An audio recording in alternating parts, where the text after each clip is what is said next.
ఓం శాంతి. ఈరోజటి మురళి 31 మార్చి 2021.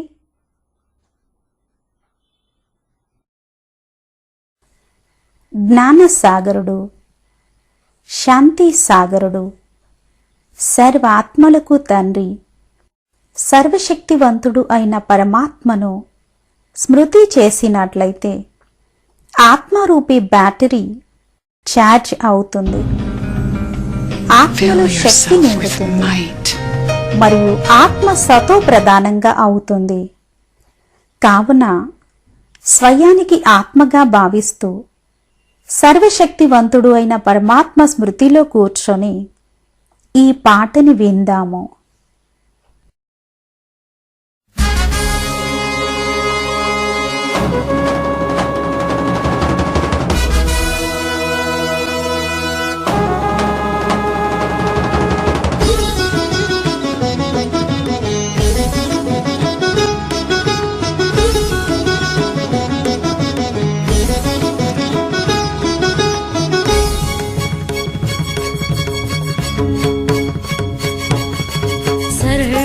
సర్వశక్తివంతుని పిల్లలం, ఆ సర్వశక్తివంతుని పిల్లలం. ఈ సంగమం ఆనందము సంతోషము, సర్వశక్తివంతుని పిల్లలం, ఆ సర్వశక్తివంతుని పిల్లలం.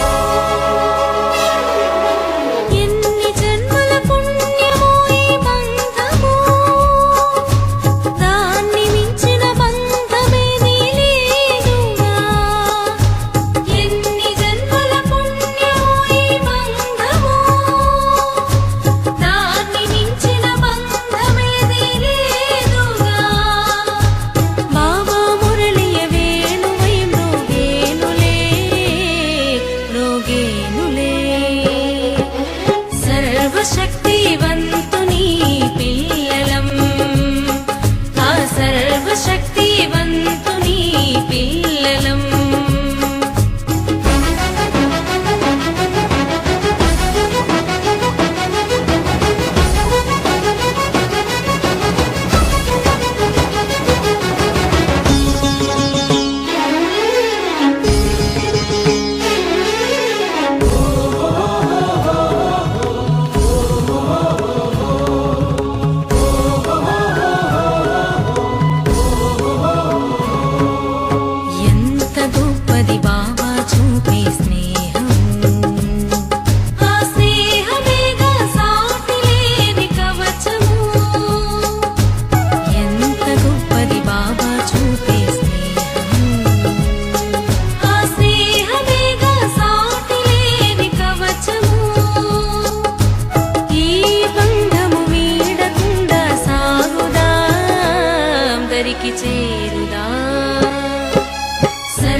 సర్వశక్తివంతుని పిల్లలం, ఆ సర్వశక్తివంతుని పిల్లలం.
ఆత్మిక జ్ఞానము సర్వశక్తివంతుని పిల్లలం మనము సర్వశక్తివంతుని పిల్లలం ఈ సంగమం ఆనందము సంతోషము సర్వశక్తివంతుని పిల్లలం మనము సర్వశక్తివంతుని పిల్లలం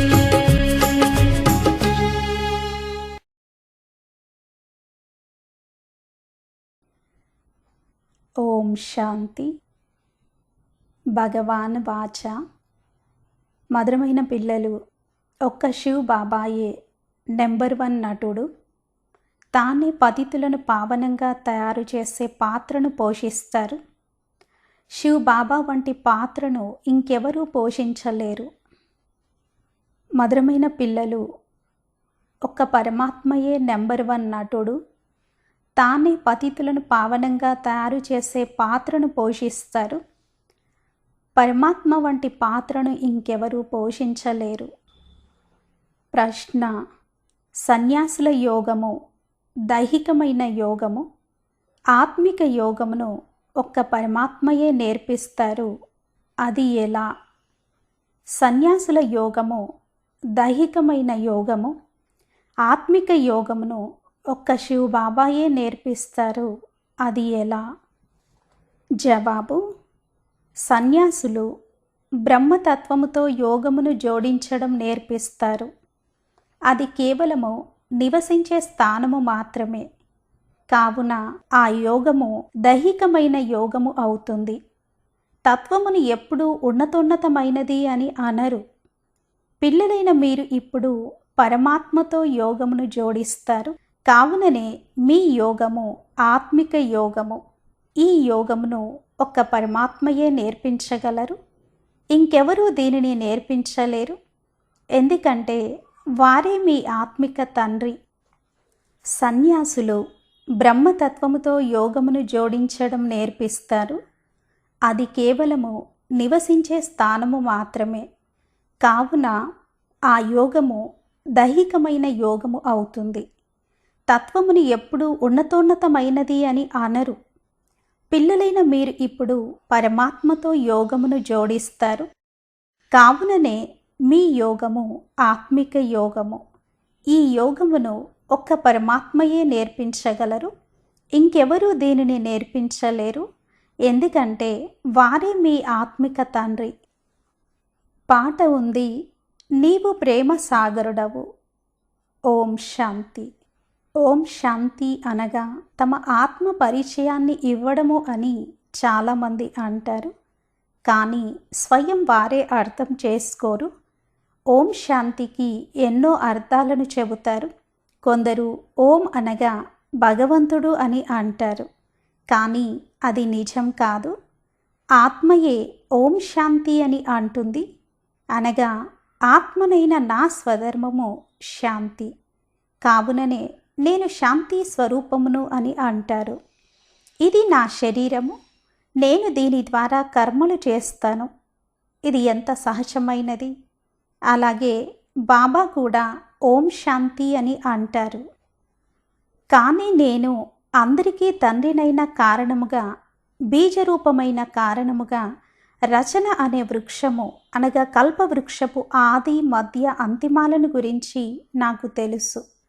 మీరు ఏదైనా వృక్షమును చూసినట్లయితే దాని ఆది మధ్య అంతిమాలను బీజము ద్వారా తెలుసుకోగలరు. ఆ బీజము జడమైనది. కానీ ఇది కల్పవృక్షము. దీని ఆది మధ్య అంతిమాలను గురించి మీరు తెలుసుకోలేరు. దానిని గురించి నాకే తెలుసు అని శివబాబా అర్థం చేయిస్తున్నారు. నన్ను జ్ఞానసాగరుడు అని అంటారు. నేను పిల్లలైన మీకు కూర్చొని ఆది మధ్య అంతిమ రహస్యాన్ని అర్థం చేయిస్తున్నాను. ఈ నాటకమును డ్రామా అని అంటారు. మీరు దీనిలో నటుల వంటి వారు. నేను కూడా ఒక నటుడినే అని శివబాబా అంటారు. ఓ తండ్రి పతిత పావన, మీరు ఒక నటుడిగా అయ్యి ఇక్కడికి వచ్చి పతితులను పావనంగా తయారు చేయండి అని పిల్లలు అంటారు. ఇప్పుడు నేను పాత్రను అభినయిస్తున్నాను. నా పాత్ర కేవలము ఈ సంగమ యుగంలోనే ఉంటుంది. నాకు నా శరీరము కూడా లేదు. నేను బ్రహ్మ శరీరము ద్వారా పాత్రను అభినయిస్తాను. నా పేరు శివ అని బాబా అర్థం చేయిస్తారు. వారు పిల్లలకే అర్థం చేయిస్తారు కదా. పాఠశాల ఎప్పుడూ కోతులకు జంతువులకు ఉండదు. కానీ ఈ పంచవికారాలు ఉన్న కారణంగా ముఖ కవలికలు మనుషుల్లా ఉన్న వారి కర్మలు మాత్రం కోతుల్లా ఉన్నాయి అని బాబా అంటారు. అందరూ తమను తాము పతితులుగా భావిస్తారు. కానీ తమను పతితులుగా ఎవరు చేశారో మరియు పావనులుగా ఎవరు వచ్చి తయారు చేస్తారో, పతిత పావనుడు ఎవరో ఎవరికీ తెలియదు. ఎవరినైతే పిలుస్తారో వారిని గురించి ఏమీ అర్థం చేసుకోరు. తామంతా పాత్రధారులము అని కూడా భావించరు. ఆత్మలైన మనము ఈ వస్త్రాన్ని ధరించి పాత్రను అభినయిస్తాము. ఆత్మ పరంధామము నుండి వస్తుంది, ఇక్కడికి వచ్చి పాత్రను అభినయిస్తుంది. భారతదేశం పైనే ఈ ఆట అంతా రచింపబడి ఉంది. పావనంగా ఉన్న భారతదేశాన్ని మళ్ళీ పతితంగా ఎవరు తయారు చేశారు? రావణుడు. లంకపై రావణుడి రాజ్యం ఉండేది అని గానం చేస్తారు. బాబా బేహద్దులోకి తీసుకువెళతారు. హే పిల్లలు, ఈ సృష్టి అంతా ఒక బేహద్దు ద్వీపము వంటిది. అది కేవలము హద్దులోని లంక మాత్రమే. ఈ బేహద్దు ద్వీపంపై రావణుని రాజ్యం ఉంది.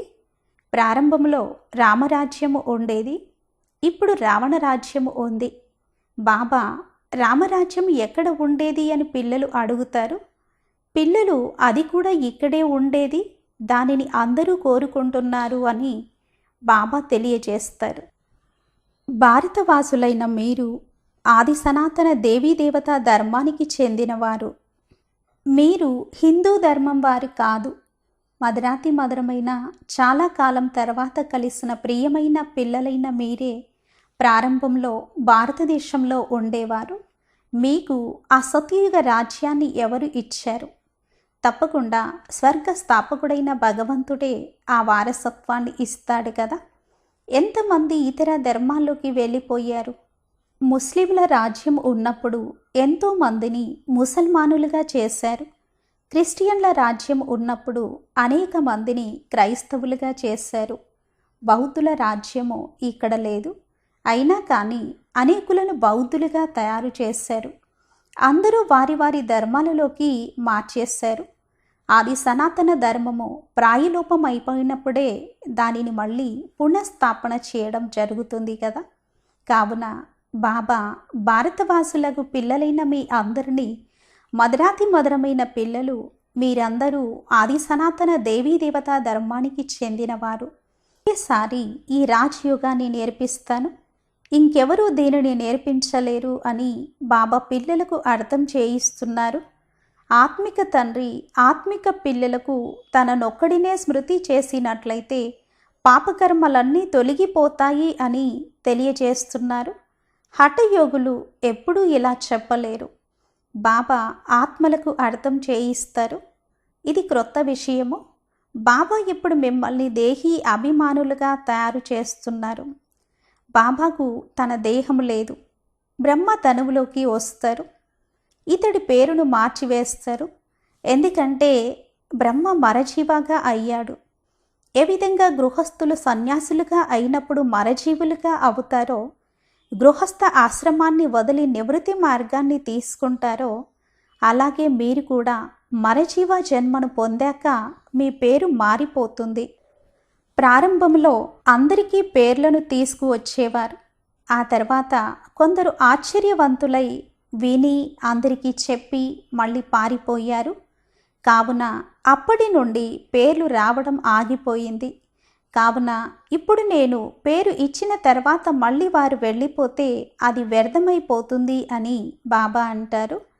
ప్రారంభంలో వచ్చిన వారికి పెట్టిన పేర్లు చాలా రమణీయముగా ఉండేవి. ఇప్పుడు పేర్లు పెట్టడం లేదు. ఎవరైతే సదా జ్ఞానములో స్థిరంగా నిలుస్తారో వారికి పేర్లు పెట్టడం జరుగుతుంది. చాలామందికి పేర్లు పెట్టారు, మళ్ళీ బాబాకు విడాకులిచ్చి వెళ్ళిపోయారు. కావున ఇప్పుడు పేర్లు మార్చడం లేదు. ఈ జ్ఞానము క్రైస్తవుల బుద్ధిలో కూర్చోదు అని బాబా అర్థం చేయిస్తారు.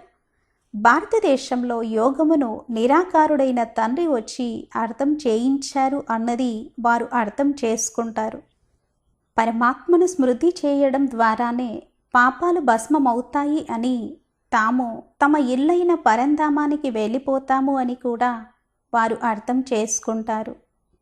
ఈ ధర్మానికి చెందిన వారు ఎవరైతే అందులోకి బదిలీ అయిపోయారో వారు మళ్ళీ వస్తారు. మనుషుల సద్గతిని చేయలేరు అని మీకు తెలుసు. ఈ దాదా కూడా మనిషే, నేను ఎవరి సద్గతిని చేయలేను అని బ్రహ్మబాబా కూడా అంటారు. మీ సద్గతి కూడా స్మృతి ద్వారానే జరుగుతుంది అని బాబా నేర్పిస్తున్నారు. పిల్లలు, హే ఆత్మలు, నాతో మీరు యోగాన్ని జోడించినట్లయితే మీ వికర్మలు వినాశనం అవుతాయి అని బాబా తెలియచేస్తున్నారు. మీరు ప్రారంభంలో స్వర్ణిమ యుగంలో పవిత్రంగా ఉండేవారు. మళ్ళీ మలినాలు అంటుతూ వచ్చాయి. ఎవరైతే ప్రారంభంలో దేవీ దేవతలుగా 24 క్యారెట్ల బంగారముగా ఉన్నారో వారు ఇప్పుడు లోహ యుగములోకి వచ్చి చేరుకున్నారు. ఈ యుగము కల్పకల్పము మీకు నేర్పించవలసి ఉంటుంది. అందులోనూ కొందరు పూర్తిగా తెలుసుకుంటారు, కొందరు తక్కువగా తెలుసుకుంటారు అని మీకు తెలుసు. కొందరు ఇక్కడ ఏమి నేర్పిస్తారో చూద్దాము అని అలా వస్తారు. బ్రహ్మ కుమారులుగా ఎంతోమంది పిల్లలు ఉన్నారు. తప్పకుండా ప్రజాపిత బ్రహ్మ కూడా ఉండాలి కదా. కావుననే అతడికి ఇంతమంది పిల్లలుగా అయ్యారు. తప్పకుండా ఇక్కడ ఏదో ఉంది, కావున వెళ్ళి వారిని అడుగుదాము అని వస్తారు. మీకు ప్రజాపిత బ్రహ్మ నుండి ఏమి లభిస్తుంది అని అడగాలి కదా. కానీ వారికి ఇంత బుద్ధి ఉండదు. రాతి బుద్ధి నుండి పారసబుద్ధిగా, పారసబుద్ధి నుండి రాతి బుద్ధిగా అవుతారు అని భారతదేశమును గురించే విశేషంగా అంటారు. సత్యత్రేతా యుగాలలో పారసబుద్ధి కలవారిగా, స్వర్ణిమ యుగం వారిగా ఉండేవారు. మళ్ళీ వెండి యుగంలో 2 కళలు తగ్గాయి. కావుననే చంద్రవంశీయులు అన్న పేరు వచ్చింది. ఎందుకంటే వారు పాస్ అవ్వలేదు. ఇది కూడా ఒక పాఠశాలయే. 33 మార్కుల కన్నా తక్కువ వచ్చినట్లయితే వారు ఫెయిల్ అయిపోతారు. సీతారాములు మరియు వారి వంశము సంపూర్ణంగా అవ్వలేదు. కావుననే సూర్యవంశీయులుగా అవలేకపోయారు. ఎవరో ఒకరు ఫెయిల్ కూడా అవ్వాలి కదా. ఎందుకంటే పరీక్ష కూడా చాలా ఉన్నతమైనది. ఇంతకుముందు ప్రభుత్వం వారి ICS అనే పెద్ద పరీక్ష ఉండేది. దానిని అందరూ చదవలేరు కదా. 1,000,000 చదువుతారు. ఎవరైనా తాము సూర్యవంశపు మహారాజులుగా, మహారాణులుగా అవ్వాలి అనుకుంటే ఎంతో కష్టపడవలసి ఉంటుంది. మమ్మా బాబాలు కూడా శ్రీమతం అనుసారంగా చదువుకుంటున్నారు. వారు మొదటి నంబర్లో చదువుతున్నారు. మళ్ళీ ఈ మమ్మా బాబాలను ఎవరైతే అనుసరిస్తారో వారు వారి సింహాసనంపై కూర్చుంటారు. సూర్యవంశీయుల 8 తరాలు నడుస్తాయి. ఏ విధంగా Edward the first, the second అలా తరాలు నడుస్తాయో ఇవి అలాగే నడుస్తాయి. మీ సంబంధము ఈ క్రైస్తవులతో ఎక్కువగా ఉంది. క్రైస్తవులు భారతదేశ రాజ్యాన్ని హరించారు. భారతదేశ అపార సంపదను వారు తీసేసుకున్నారు. సత్యయుగంలో ఎంత అపారమైన ధనం ఉండేదో ఒక్కసారి ఆలోచించండి. దానితో పోల్చి చూస్తే ఇక్కడ ఏమీ లేదు. అక్కడ గనులన్నీ నిండుగా ఉంటాయి. ఇప్పుడు ప్రతి వస్తువు గనులు ఖాళీ అయిపోయాయి. మళ్ళీ చక్రం పునరావృతం అవుతుంది. మళ్ళీ గనులన్నీ నిండుతాయి. మధురాతి మధురమైన పిల్లలు, ఇప్పుడు మీరు రావణునిపై విజయాన్ని పొంది రాజ్యాన్ని తీసుకుంటున్నారు. మళ్ళీ అరకల్పం తర్వాత ఈ రావణుడు వస్తాడు. మీరు రాజ్యాన్ని పోగొట్టుకుంటారు. ఇప్పుడు భారతవాసులైన మీరు గవ్వల్లా అయిపోయారు. నేను మిమ్మల్ని వజ్ర సమానంగా తయారు చేశాను. రావణుడు మిమ్మల్ని గవ్వ సమానంగా తయారు చేశాడు. ఈ రావణుడు ఎప్పుడు వచ్చాడో అర్థం చేసుకోరు. అసలు మనం అతన్ని ఎందుకు తగలబెడుతున్నాము?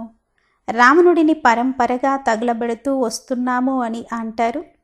అరకల్పం తర్వాత రావణ రాజ్యం ప్రారంభమవుతుంది అని బాబా అర్థం చేయిస్తున్నారు. వికారులుగా అయిన కారణంగా స్వయాన్ని దేవీదేవతలుగా పిలిపించుకోలేరు. నిజానికి మీరు దేవీదేవతా ధర్మానికి చెందినవారు. మీ అంతటి సుఖమును ఇంకెవరూ చూడలేరు. నిజానికి మీరు దేవీదేవతా ధర్మానికి చెందినవారు. మీ అంతటి సుఖమును ఇంకెవరూ చూడలేరు. అందరికన్నా నిరుపేదలుగా కూడా మీరే అయ్యారు. ఇతర ధర్మాల వారు ఆ తర్వాత వృద్ధి నొందుతారు. క్రీస్తు వచ్చాడు, మొదట చాలా కొద్ది మందే ఉండేవారు. ఎప్పుడైతే ఎక్కువ మంది తయారవుతారో అప్పుడే రాజ్యం చేయగలుగుతారు. మీకు మొదట రాజ్యం లభిస్తుంది. ఇవన్నీ జ్ఞానం యొక్క విషయాలు.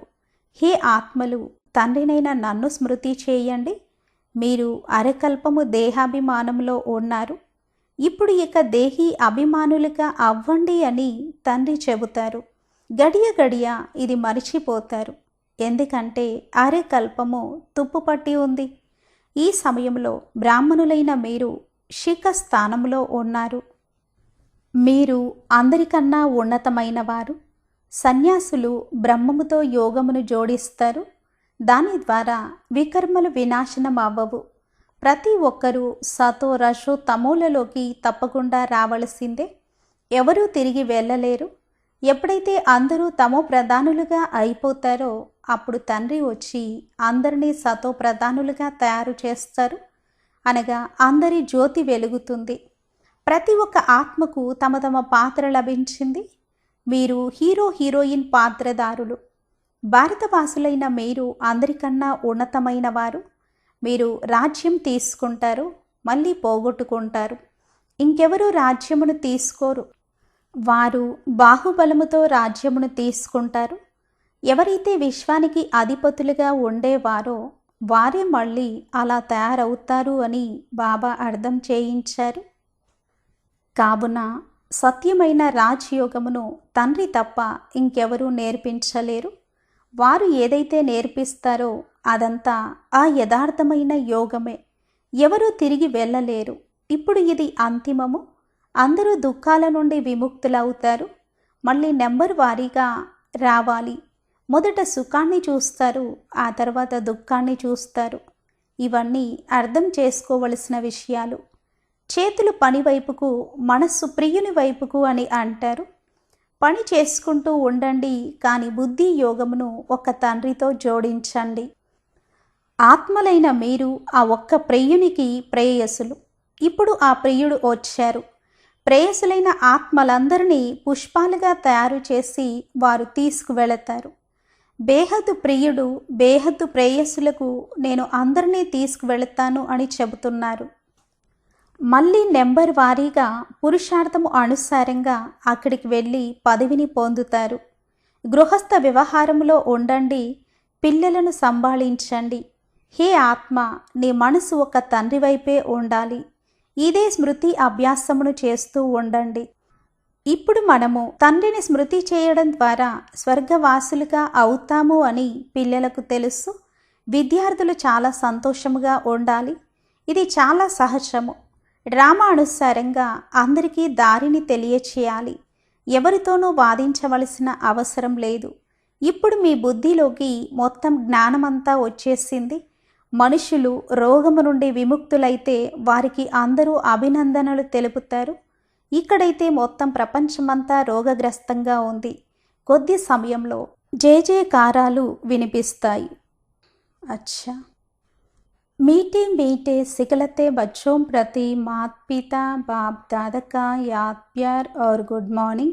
रूहानी बाप की रूहानी बच्चों को नमस्ते. हम रूहानी बच्चों की रूहानी बाप दादा को याद प्यार गुड मॉर्निंग और नमस्ते. ఓం శాంతి.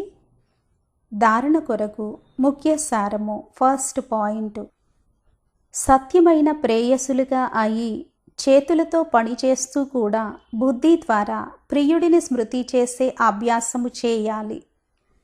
తండ్రి స్మృతి ద్వారా మనం స్వర్గవాసులుగా అవుతున్నాము అన్న సంతోషములో ఉండాలి.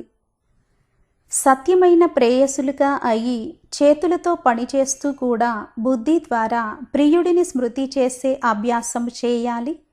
తండ్రి స్మృతి ద్వారా మనం స్వర్గవాసులుగా అవుతున్నాము అన్న సంతోషంలో ఉండాలి.